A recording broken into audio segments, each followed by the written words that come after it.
വിദേശത്ത് വിസ വാഗ്ദാനം ചെയ്ത് തട്ടിപ്പ് നടത്തിയ 25കാരി പിടിയിലായി. കോട്ടയം പാമ്പാടി കട്ടപ്പുറത്ത് വീട്ടിൽ ഐറിൻ എൽസ കുര്യനാണ് പിടിയിലായത്. കട്ടപ്പന സ്വദേശിയിൽ നിന്നും 10 ലക്ഷം രൂപ തട്ടിപ്പ് നടത്തിയ കേസിലാണ് ഇവരെ തിരുവനന്തപുരത്ത് നിന്ന് കട്ടപ്പന പോലീസ് പിടികൂടിയത്.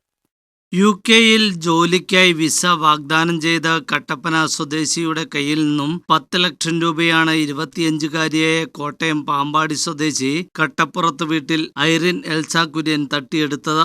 പണം നൽകി നാളുകൾ കഴിഞ്ഞിട്ടും വിസ ലഭ്യമാവാതെ വന്നതോടെ കട്ടപ്പന സ്വദേശി പോലീസിൽ പരാതി നൽകുകയായിരുന്നു. തുടർന്ന് നടത്തിയ അന്വേഷണത്തിൽ ഇവർ തിരുവനന്തപുരം മങ്ങാട്ടുകോണത്ത് താമസിക്കുകയാണെന്ന് കണ്ടെത്തി. തുടർന്ന് കട്ടപ്പന പോലീസ് തിരുവനന്തപുരത്തെത്തിയാണ് ഇവരെ പിടികൂടിയത്. എസ്ഐമാരായ AB George, Subin, ASI ടെഡ്ഡിമോൾ, സിപിഒമാരായ Bibina, Rahul എന്നിവരുടെ നേതൃത്വത്തിലാണ് ഐറിനെ പിടികൂടിയത്. പ്രതിയെ കോടതിയിൽ ഹാജരാക്കി. News bureau, Kattappana.